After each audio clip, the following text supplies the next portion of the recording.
lihat dalam diri kita. Itu yang disebut dengan basyirah. Maka Quran mengatakan laqad ja'akum basyairum mir rabbikum. Sesungguhnya pada diri kalian semua sudah aku kasih basyirah. Itu penglihatan kolbu. Waman absyara falinafsi. Siapa yang bisa menggunakan penglihatan itu, maka dia akan beruntung kehidupannya. Waman amiya fa'alaiha. Dan siapa yang sampai hari ini tidak bisa menggunakan penglihatan itu, rugi bagi dirinya sendiri. Quran. Sampai sini mengerti? Oke. Kalau sudah mengerti, saya lanjutkan. Jadi kalau begitu, ya, mati dulu. Mati dulu baru jumpa dengan Allah. Masuk akal? Mati dulu baru jumpa dengan Allah. Nah, selama ini kita mengartikannya keliru. Karena mati yang dimaksud adalah mati beneran. Sehingga di kehidupan ini kita semua jadi lalai. Padahal ayatnya jelas. Saya bacakan ayatnya ya. Ini nanti lihat di rumah, Quran surat Al-Isra surat 17 ayat 72. Bahasa Qur'annya begini, saya bacakan bahasa Arabnya. Wa man kana fi hadi a'ma wa huwa fil akhirati a'ma wa adallu sabila. Barang siapa yang buta penglihatan kolbunya di dunia, maka dia akan buta penglihatan kolbunya di akhirat dan jalannya jadi sesat. Wa adallu sabila. Tahu artinya buta? Tahu apa buta? Tidak melihat. Jadi artinya siapa yang tidak melihat di dunia, maka dia tidak akan melihat di akhirat. Sedangkan basyirah itu cuma untuk satu penglihatan, untuk menyaksikan jati diri kita sendiri. Jadi siapa yang tidak menyaksikan jati dirinya di dunia, dia tidak akan bisa menyaksikan jati dirinya di akhirat. Siapa jati diri kita? Bukankah jati diri kita adalah ruhku yang Allah tiupkan ke dalam diri kita? Allah tidak pernah meniupkan ruhmu, tapi Allah hanya meniupkan ruhku. Fa iza sawaituhu wa nafakhtu fihi mir ruhi faqa'u lahu sajidin. Ketika aku sudah selesai menciptakan tubuhmu, aku tiupkan ruhku. Jadi yang ditiupkan Allah, ruh siapa? Ruh Allah, enggak ada ruh kamu. Jadi siapa jati dirimu? Ya ruhku. Itu harus dikenali.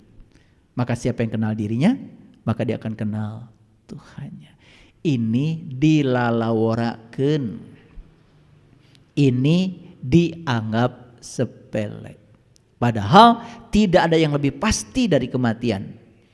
Maka di Quran surat Al-Waqiah ayat 83, 84, 85, 86 dikatakan falaula iza balagatil hulkum. Ketika nyawamu sampai di kerongkongan, wa antum hina idin tangdurun. Antum, kalian semua harus melihat. Wa nahnu akrab ilahi minkum. Aku selalu bersamamu, bahkan dekat bersamamu. Walaki la tubsirun. Kunaon atau maraneh teh teu bisa ningali. Dulu saya baca ayat itu bergetar tubuh saya. Saya bertanya di sini, nanti kalau saya mati, saya akan melihat atau tidak melihat?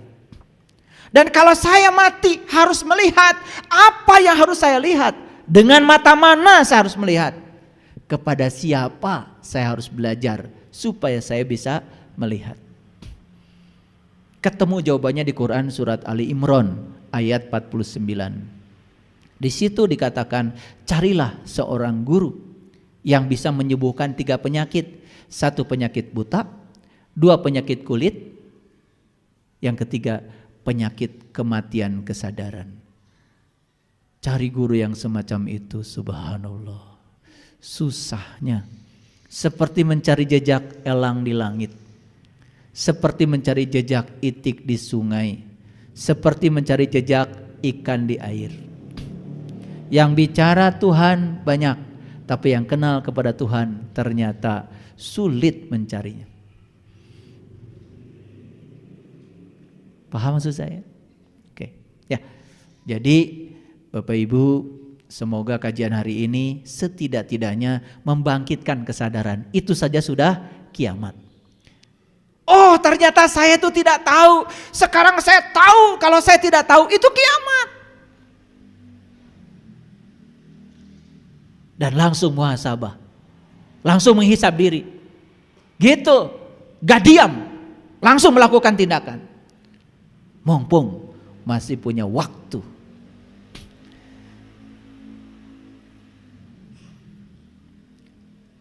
Jadi orang mati itu apa yang mati tadi? 1, penglihatan. 2, pendengaran. 3, pernapasan. 4, pembicaraan.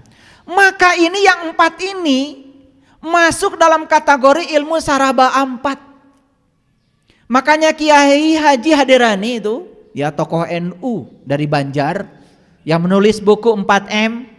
4M itu ma'rifat, musyahadat, mukasyafat, mahabat.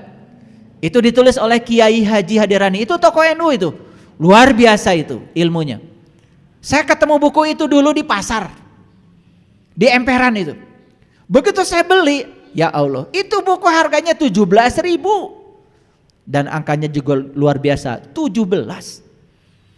Saya bergetar waktu beli buku itu. Saya baca ma'rifat, musyahadat, mukasyafat, mahabbah. Jadi kalau kamu ingin mahabbah kepada Allah, mulai dari ma'rifatullah. Ma'rifatullah baru musyahadatullah.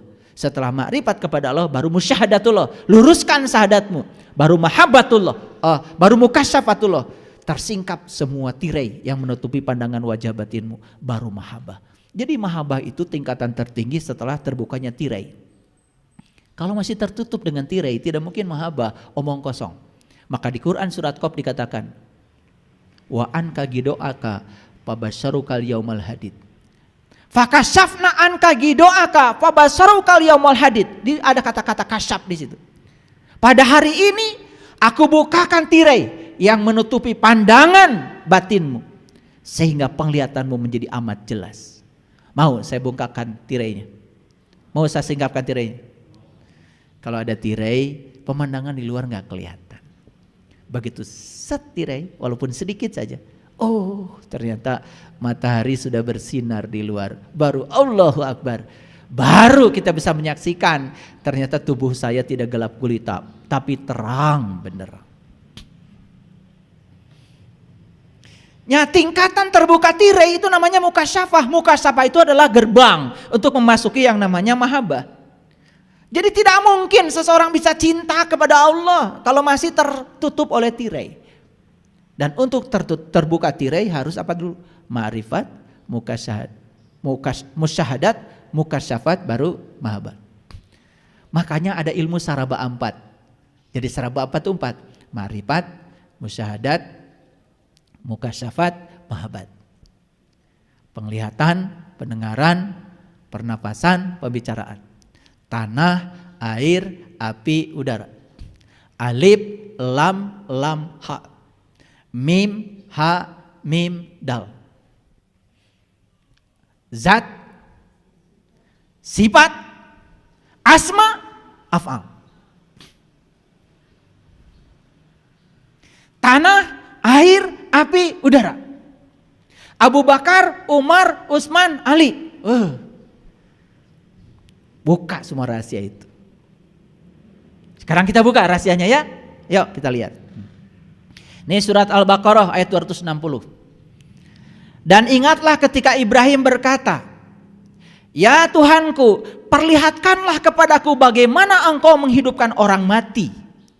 Ibrahim bicara kepada Tuhan, perlihatkan kepadaku bagaimana cara engkau menghidupkan orang mati. Kira-kira mati seperti apa?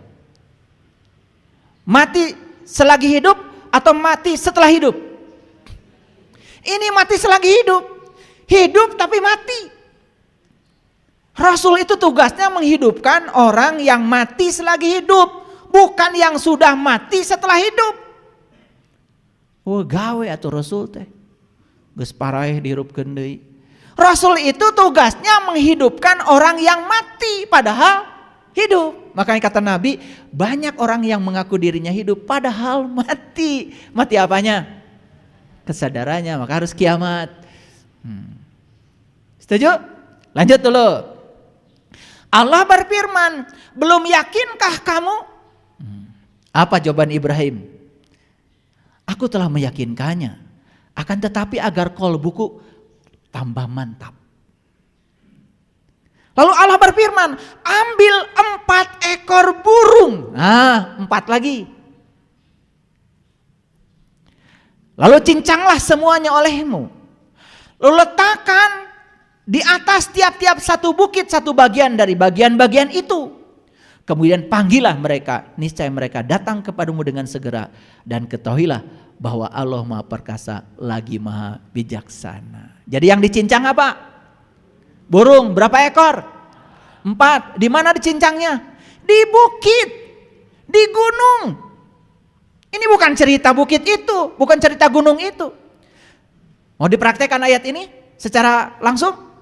Kalian bawa burung ke gunung, cincang 4, terus panggil. Hirup moal eta manuk. Ini ayat simbolik. Mana gunung? Gunung itu gunung bagian tertinggi dari diri kita. Maka gunung adanya di sini. Saya tanya sekarang, penglihatan di mana adanya? Di gunung. Pendengaran di mana? Di gunung.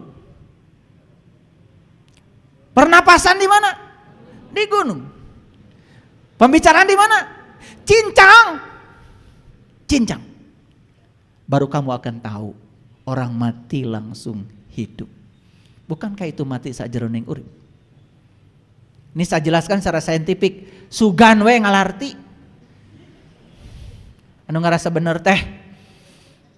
Ini Quran itu sedemikian canggihnya. Tapi sayang Qurannya masih perawan. Begitu saya buka rahasianya, wah rame.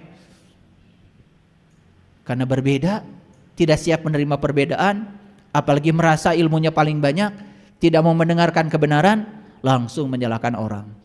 Tar dulu. Makanya jangan lihat orang dari penampilan luarnya.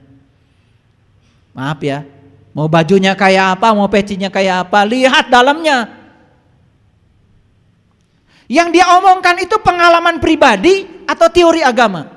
Kalau cuma teori agama, dia berbicara kebaikan, belum tentu orang baik. Saya kasih tahu, semua orang yang berbicara kebaikan belum tentu orang baik. Karena berbicara kebaikan itu gampang, yang susah melakukan kebaikan. Sekarang saya ajak kalian, mau terus berbicara kebaikan atau melakukan kebaikan? Sedekah itu bagus, Ibu. Bicara apa saya? Kebaikan.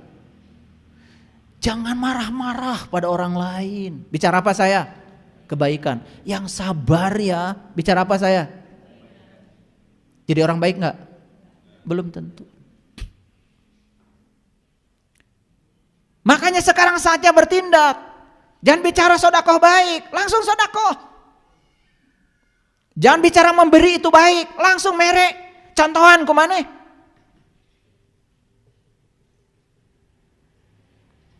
Terus menganjurkan orang berbuat baik. Kamu sendiri tidak berbuat apa-apa.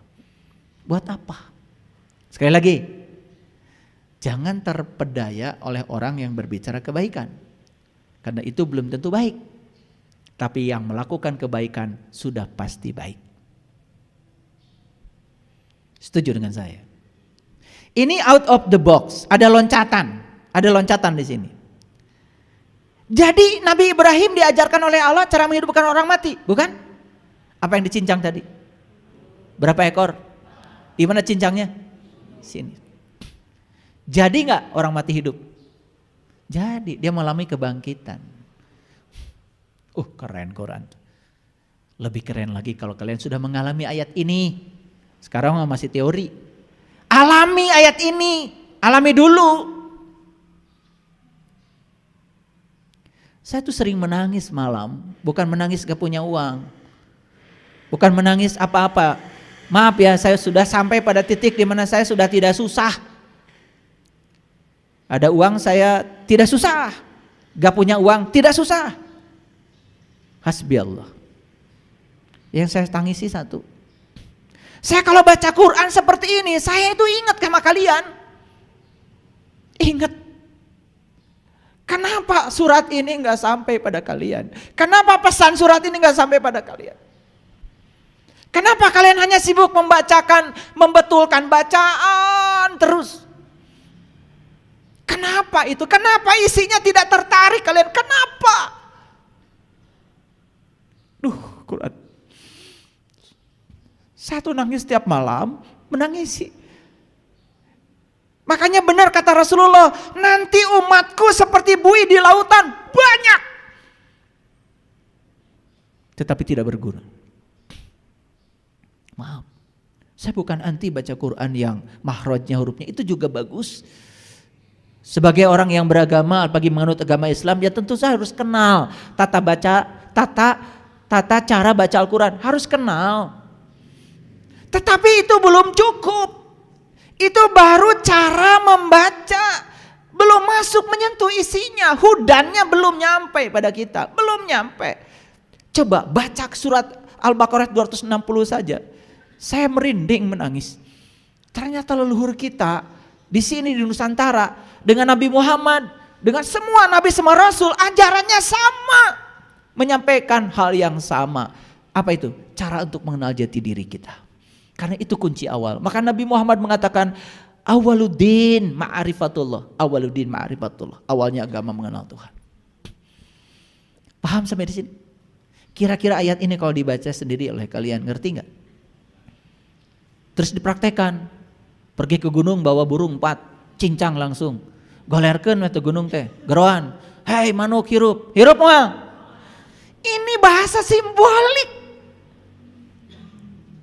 Dan leluhur kita sudah bicara ilmu saraba 4, coba bayangkan, luar biasa. Lanjut. Oke. Makanya ada ayatnya. Di Quran surat Al-Isra ayat 14. Iqra kitabaka kafa binafsika al-yauma 'alaika hasiba. Bacalah kitabmu. Cukuplah dirimu sendiri pada saat ini sebagai juru hisab terhadap dirimu. Perintah bukan ini? Perintah bukan ini? Apa yang diperintahkan di sini? Iqra. Iqra. Apa yang dibaca? Kitab siapa? Kitabmu, kitabmu, kitabmu, kitabmu. Ini perintah dari Allah. Selama ini kalian sibuk baca kitab yang bukan milikmu. Kalau begitu, kitabnya ada nggak pada dirimu? Ada? Apa sih kitab itu? Makanya di Quran surat ya Asy-Syura ayat 52. Dulu kamu tidak mengerti apa itu iman. Dulu kamu juga nggak mengerti apa itu kitab. Setelah aku datangkan cahayaku kepadamu, menyinari kolbumu, baru mengerti apa itu iman, apa itu kitab. Itu di Quran surat Asy-Syura ayat 52. Jadi kitab itu sering disebut kalamullah. Kalam itu sifat, Allah itu zat. Tadi sudah tahu kan? Zat dan sifat menyatu? Menyatu? Tidak bisa dipisah? Yes. Jadi kitabmu itu adalah kalamullah. Kalam itu sifat, Allah itu zat. Di mana Allah ngasih alamat pada kita? Allah bilang, aku bersamamu. Lebih dekat kepadamu daripada urat nadi lehermu. Alamat bukan itu dari Allah. Alamat bukan dari Allah. Sedekat itu Allah kepadamu. Baca. Iqra. Dan itu yang diikra oleh para nabi, para rasul. Nabi Muhammad tidak baca huruf. Yang dibaca oleh beliau apa? Iqra apa? Yang diikra itu kitab. Kitabmu. Kitabmu. Jadi kitabmu itu adalah diri sejatimu. Dan di situ kita akan bisa menghisap diri kita. Pada saat kita membaca kitab kita, semua amalan kita tergambar di situ. Yang sudah tahu cara membacanya, pasti manggut-manggut, betul ya. Kamu berehan, kamu nyaahan, kamu penuh cinta kasih pada orang lain, ngemprai, cang. Kamu gampang marah, gampang tersinggung, dengki, iri, poek mongkleng. Nyata di sini. Itu yang namanya pahala, itu yang namanya ajrun. Ajrun itu zat. Selama ini banyak orang ngomong pahala, tapi ngerti juga enggak. Di Quran enggak ada kata pahala. Pahala itu terjemahan dari ajrun. Falahum ajrun ghairu mamnun. Watin wazaitun waturi sinin. Tahu tin? Tahu tin? Oh itu buah, katanya buah tin. Ya Allah. Leluhur kita itu keren. Begitu ketemu buah yang seperti itu, dibuka dalamnya, ini cocok dengan pengalaman spiritual saya. Saya pernah lihat ini dalam diri saya. Saya beri nama ini buah tin. Makanya buah tin persis seperti buah delima. Kalau buah delima besar-besar bijinya, kalau buah tin itu kecil-kecil, warna-warni dalamnya. Jadi saya itu beli saking ingin membuktikan. Jadi kalau waktu saya pergi ke Yerusalem, saya beri buah tin itu yang banyak, buah delima yang banyak. Saya lihat, begitu saya buka, saya nangis. Kenapa orang tua kita bilang ya, yang namanya delima itu disebutnya dalima kan? Allahu ahad, 1 dal. Allahu somad, 2 dal. Lam yalid, 3. Walam yulad, 4. Walam yakul lahu kufuwan ahad. Ternyata dalima itu lambang dari surat Al-Ikhlas. Siapa yang sudah bisa menyelami Al-Ikhlas, masuk pada Al-Falaq, cerah, bangkit, maka dia akan jadi Anas, jadi manusia paripurna. Wah, kalau dibuka rahasia ini ntar jadi panjang lagi. Kuliahnya sampai sore ntar.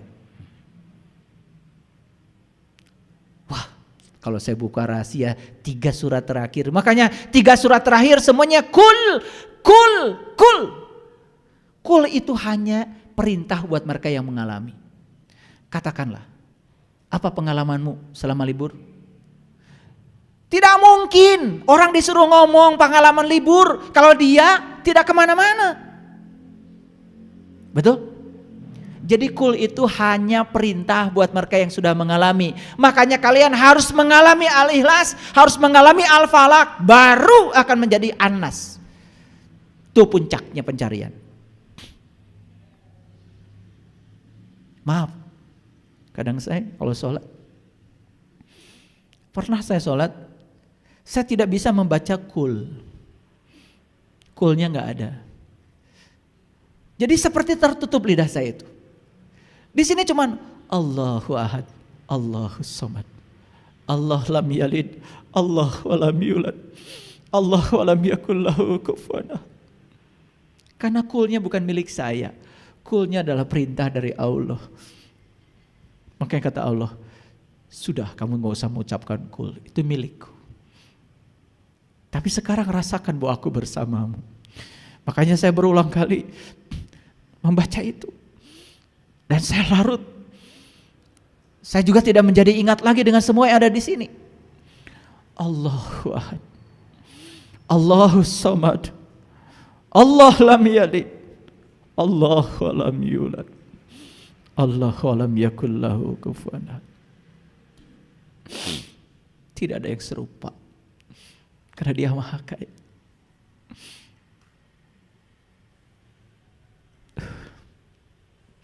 Kalau kalian sudah bisa mengalami ini, ayat ini, setiap sholat pasti kalian akan bercucur air mata.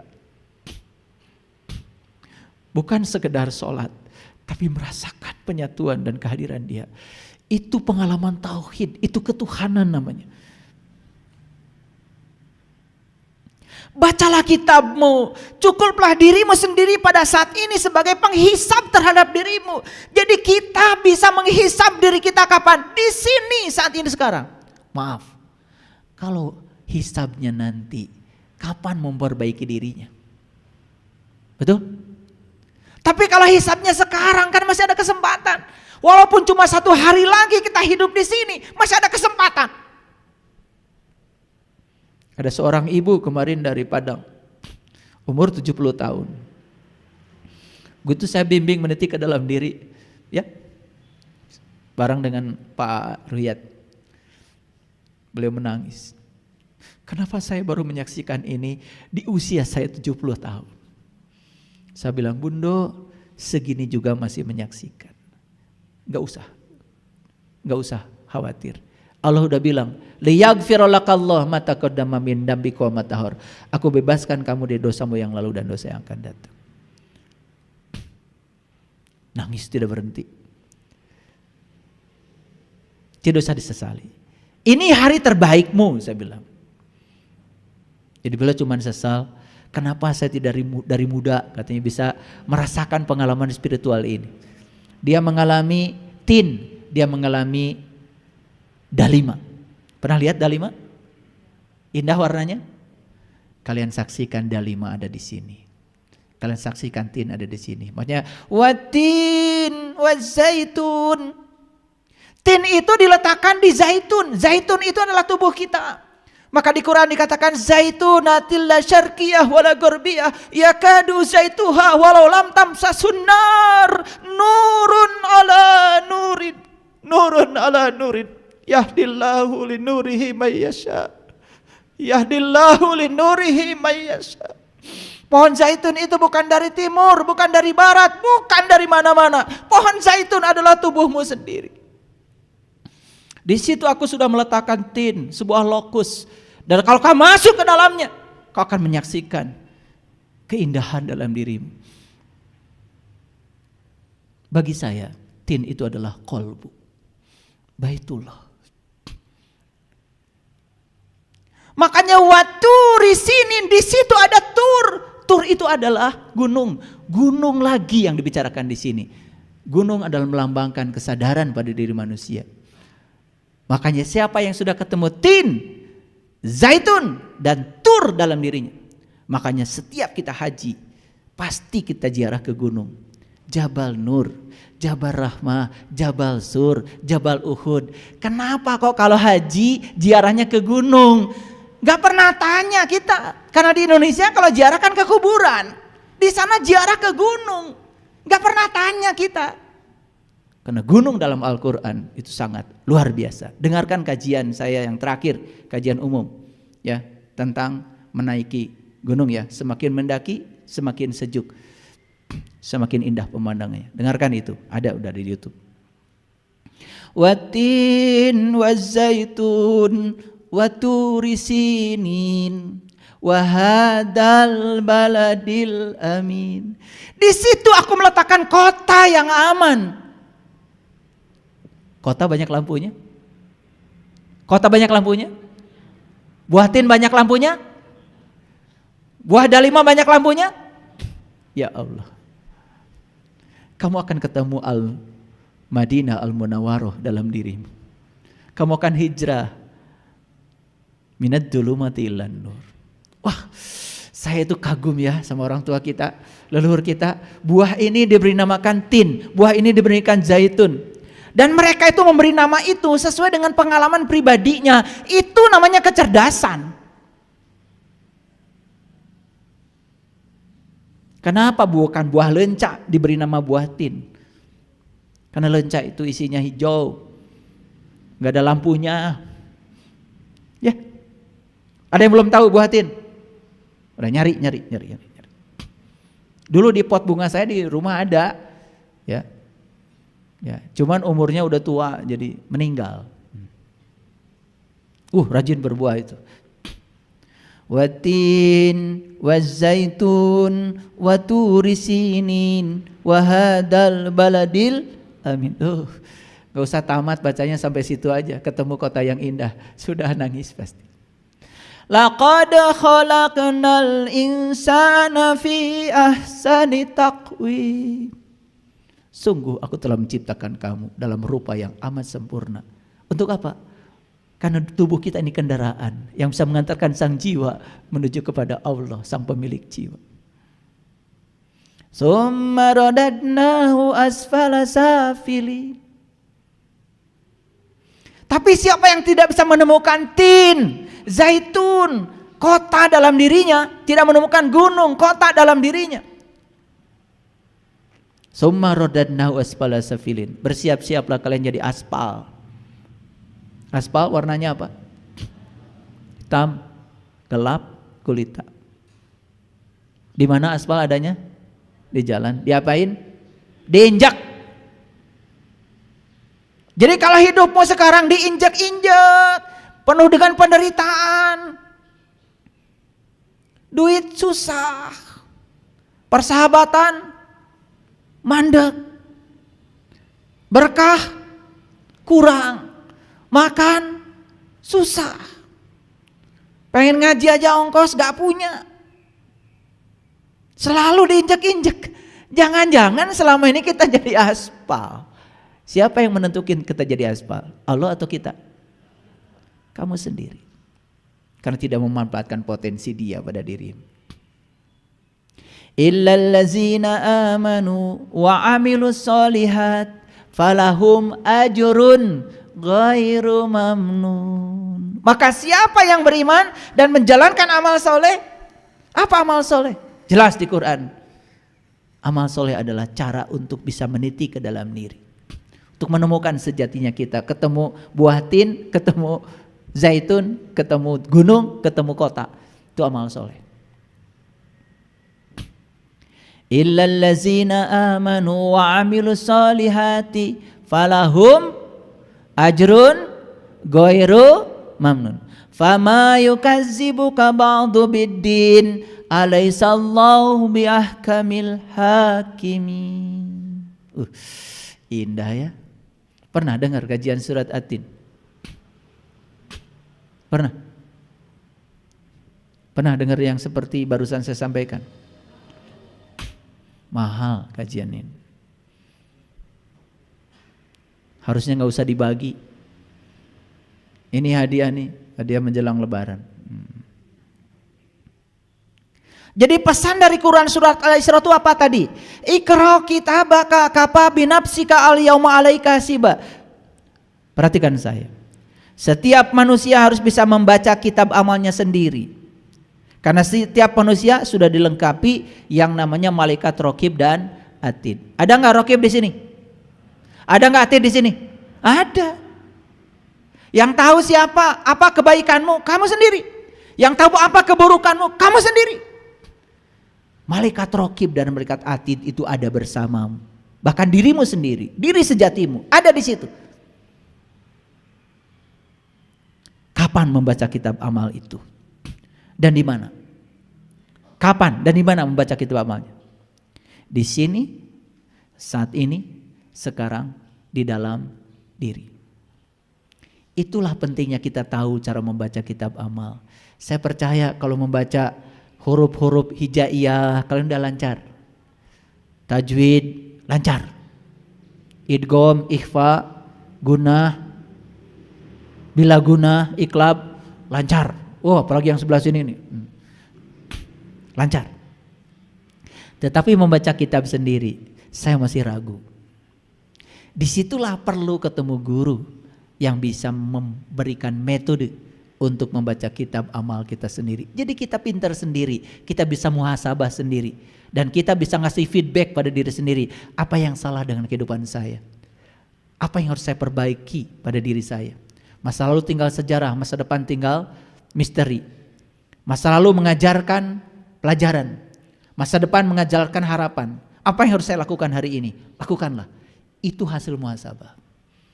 Kalau sholat hari ini cuma rutinitas, tingkatkan sehingga sholat menjadi khusyuk, ada kepuasan, ada kenikmatan. Gimana caranya? Cari, jangan diam terus melakukan rutinitas itu. Kan Nabi Muhammad juga tidak sholat dulu, kan beliau Isra Mi'raj dulu. Kenali jati dirinya, baru sholat. Betul?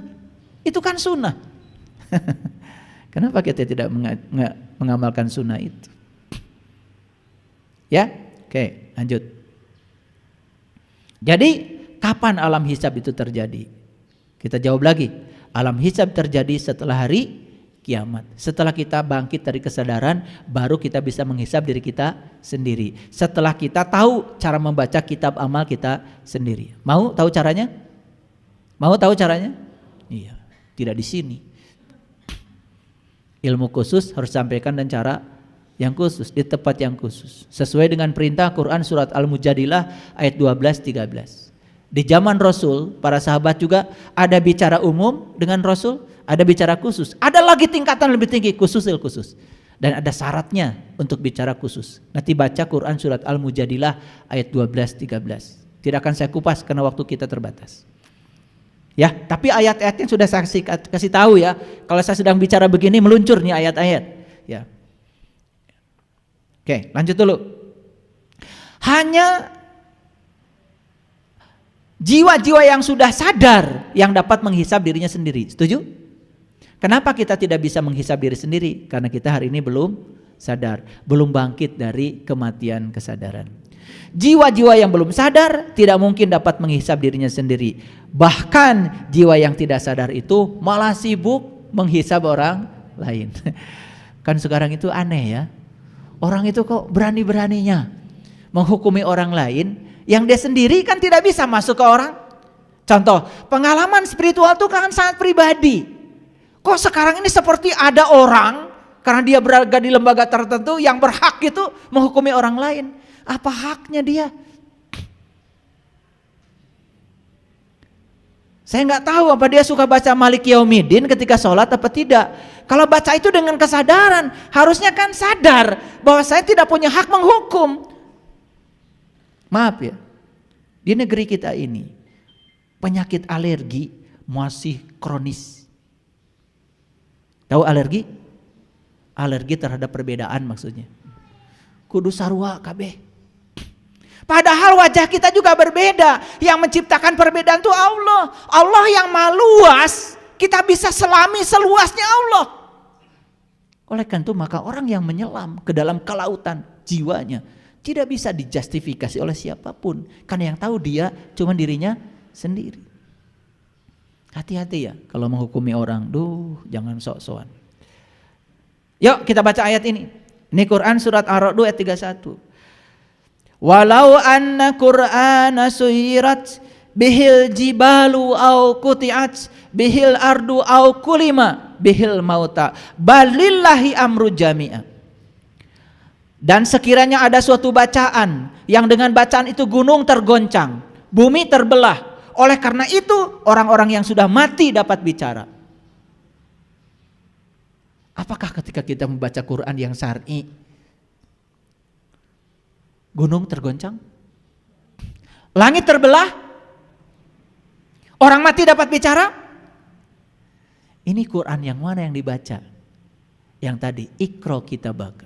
Saya kasih tahu, kalau kita bisa Iqra kitab amal kita, gunung tergoncang. Nabi Muhammad sampai menggigil di Gua Hira. Gunung itu lambang dari kesadaran. Kesadaran kita naik karena tergoncang naik menuju kepada Sidrah Al-Muntaha, puncaknya kesadaran. Bumi terbelah. Itu simbolik. Makanya ciri bumi yang terbelah itu kata Quran. Ketika langitmu terbelah, maka kau akan menyaksikan mawar merah seperti kilapan minyak. Mawar merah. Delima mawar merah? Tin mawar merah? Subhanallah.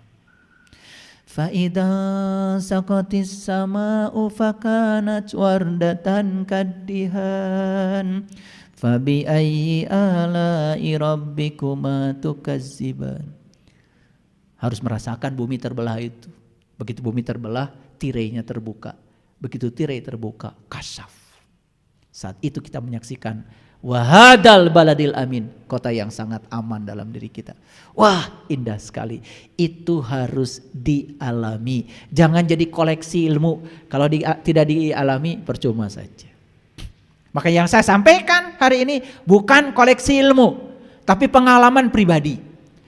Kalau ingin mengalami, yuk, ada caranya.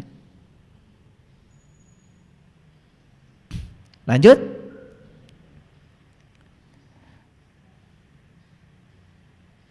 Mau membaca suatu bacaan yang gunung tergoncang, bumi terbelah, orang mati dapat bicara. Maka itu yang dikatakan di Quran surat Al-Qalam. Man azinallahu rahman wa qala shawaba. Siapa yang diberi izin bicara oleh aku, kata-katanya akan menghunjam. Jadi izin bicara itu bukan dari manusia, izin bicara itu dari Tuhan. Kapan kita diberi izin bicara? Kalau kita sudah mengalami yang kita bicarakan. Setuju? Oke. Makanya di Quran jelas ya. Ya ayyuhallazina amanu lima taquluna ma la taf'alun. Kabura maqtan indallahi an taquluna ma la taf'alun. Hei orang-orang yang beriman, jangan mengatakan sesuatu yang kamu tidak mengalaminya, tidak merasakan. Yuk, lihat saya semua, ada yang baru. Karena ini adalah kebaruan dari kajian kita. Mungkin terkejut. Pernah dengar qori? Qori? Siapa? Laki-laki yang membaca Al-Quran. Ya toh? Pernah mendengar qori'ah? Siapa?